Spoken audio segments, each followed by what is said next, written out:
Bonjour, on est samedi 22 février. Je propose de faire le point sur l'analyse et l'évolution synoptique des prochains jours. Donc je commence par l'image SAT de... ça c'est hier avec le champ à 300 hectopascal, le champ de géopotentiel. Donc on voit qu'il y avait une- un bas géopotentiel d'altitude isolé. Alors à Météo France on dit un cut-off low, c'est en anglais. Donc c'est une goutte froide aussi isolée sur l'Algérie. Et donc dès hier, on devine un petit peu l'interaction entre la ZCIT et puis donc un panache de nuages moyens élevés qui circulent à l'avant de ce minimum et du coup de la convection bon bah proche du golfe de Guinée. Voilà, mais on devine un petit peu comme ça l'interaction entre la circulation des pays du Golfe de Guinée et puis ce minimum sur le Sahara. Donc ce matin, ça c'était hier soir, voilà, donc ce matin on se retrouve avec ça. Donc ce minimum commence à s'éloigner. Et il y a un Talweg sur Portugal-Maroc qui va lui-même s'isoler en minimum et qui va revenir former la même situation en prévision, on va le voir, vers le Nigeria.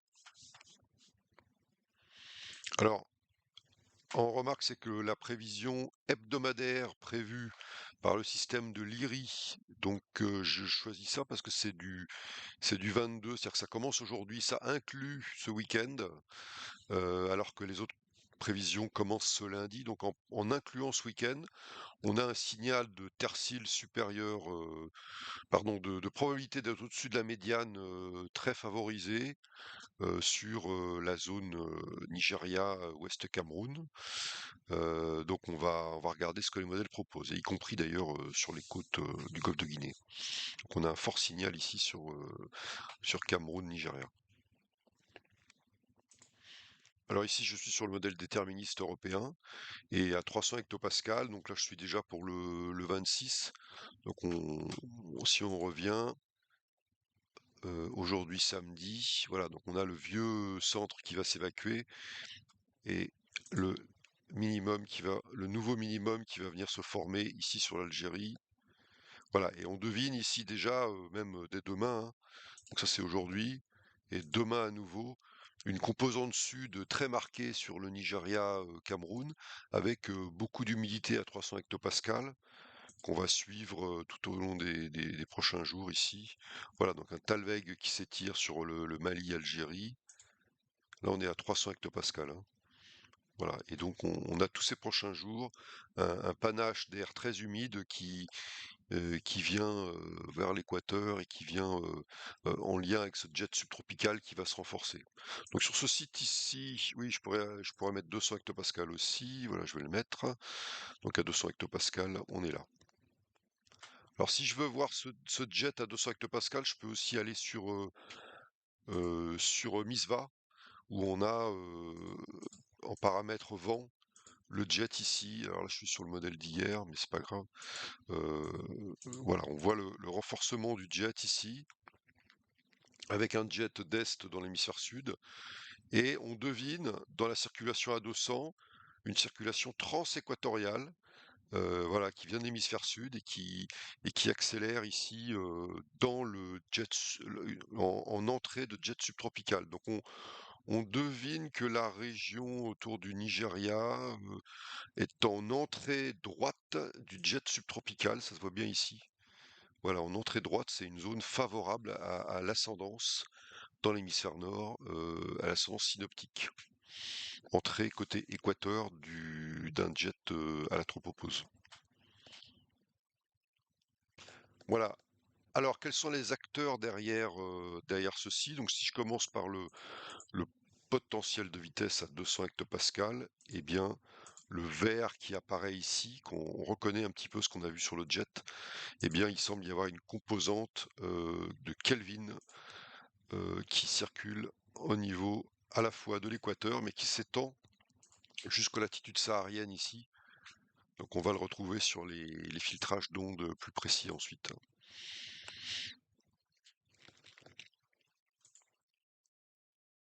Alors cette fois-ci en paramètres eau précipitable, donc toujours à gauche le champ total et à droite l'anomalie, eh bien on retrouve donc une anomalie très importante d'eau précipitable sur le Nigeria et l'extrême ouest du Cameroun, mais vraiment surtout sur le Nigeria. Voilà, et qui se met en lien avec une anomalie de sud-ouest. Donc on devine une remontée du FIT du côté Nigeria ici. Voilà, et on devine le lien ici avec une forte anomalie humide des couches moyennes, notamment en lien avec le jet subtropical. Voilà. Et ensuite, sur la partie Côte d'Ivoire, Ghana, eh bien, c'est plutôt une advection sèche de nord qui va prendre le dessus. Donc un contraste entre les pays de l'Ouest et les pays autour du fond du golfe de Guinée. Vu à Lomé de façon locale, l'eau précipitable prévue par le modèle à Lomé, on voit qu'on est dans un plateau, ou en tout cas un pic oui, d'eau précipitable très importante, hein, autour de 55 millimètres sur Lomé, dans tous les prochains jours, et puis au-delà, éventuellement, ça va redescendre. Mais donc ici, c'est la climatologie hein, qui monte, et on voit qu'on est largement au-dessus pardon, de la climatologie. Donc en filtrage de l'eau précipitable et du vent à 700 hectopascales pour voir quels sont les ingrédients qui composent cette forte anomalie à la fois d'eau précipitable et de vent de sud-ouest. Donc tous les prochains jours, on a cette anomalie qui se stabilise un petit peu en anomalie de sud-ouest et puis un gire cyclonique et puis un couloir ici de vent d'anomalie de sud-ouest sur Niger-Tchad. Donc on retrouve en anomalie totale ici. Donc on a d'abord une composante humide de la MJO ou en tout cas d'un mode lent ici qui vient participer vraiment de façon importante à cette anomalie humide. Ensuite, en équatorial Rossby, on a ce gire avec l'anomalie de flux de sud ici qui vient, l'anomalie humide, donc qui se décale vers l'ouest. Voilà, donc on comprend que cette équatorial Rossby est un ingrédient très important dans cette situation. Avec les gyres et la composante sud humide. Voilà, et puis ensuite en onde de Kelvin, puisqu'on l'avait vu sur le VP200, eh bien on a dès maintenant une composante humide. Alors on a la circulation sur le Sahara qui alterne anomalie anticyclonique, anomalie cyclonique. Ça en fait ce ne sont pas des ondes de Kelvin équatoriales, ce sont des ondes extratropicales Rossby extratropicales, hein, non équatoriales, donc c'est les Talweg dorsales qui circulent sur le Maghreb. Mais on a aussi une composante franchement équatoriale ici, donc une vraie composante Kelvin équatoriale qui vient apporter aussi cette composante ouest humide. Et qui d'ailleurs, on a l'impression, circule en phase avec ce qui se passe aux latitudes du Maghreb. Voilà.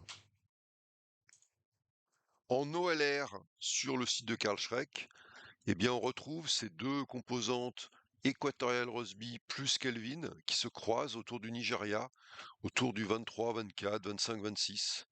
Voilà, chacune partant l'onde équatoriale Rossby vers l'ouest et la Kelvin vers l'est, mais elles se croisent et donc participent à cette forte nébulosité qui va se produire à partir de demain et les prochains jours autour du Nigeria, on va dire. Alors maintenant, en paramètres pluie dans les modèles, la prévision d'ensemble du centre européen, donc ça c'est pour samedi, c'est la probabilité d'atteindre le seuil 10 millimètres samedi, dimanche, lundi, mardi. Voilà, il y a un signal qui est pas monstrueux sur cette probabilité, mais on a ce signal notamment qui remonte ici donc qui remonte un petit peu sur le Nigeria, ou en tout cas qui reste positionné, y compris la région de Bamenda. Donc si on regarde en EFI, c'est le EFI de ce matin. Non, je mets le EFI de ce matin, pardon, s'il veut bien répondre. Il est un peu lent voilà. Donc ça c'est pour aujourd'hui, ça c'est pour demain. Donc on a un signal de pluie beaucoup plus que la normale sur le Nigeria et puis, Détroit, il y a plus grand chose. Voilà. Donc c'est pas un signal monstrueux. Si on regarde, alors ici c'est, Bamenda d'après le système RFE2 du CPC de la NOAA. Donc on voit qu'il n'a pratiquement pas plu à Bamenda tous ces dernières semaines et ces derniers mois. Donc il y a un déficit très important si on s'en fie à ce produit.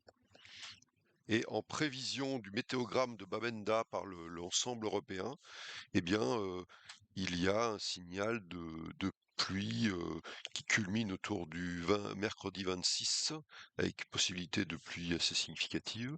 Ensuite, ça repasse dans une zone sèche, et puis peut-être une deuxième plus tard, dont on parlera la semaine prochaine. Mais en tout cas, voilà, il y a un signal peut-être donc les premières pluies significatives sur Bamenda et la région, alors y compris donc au Nigeria, et puis région du Cameroun qui n'a pas encore été arrosée jusqu'à maintenant. Voilà, donc une situation intéressante, peut-être des seuils de 50 millimètres, mais bon, plus franchement 20 millimètres, ça c'est sûr. Heu, voilà, mais en tout cas, une première situation pluvieuse après un déficit de pluie depuis le début de la saison sur l'intérieur du Cameroun, dans cette zone et puis, aussi sur le Nigeria. Voilà.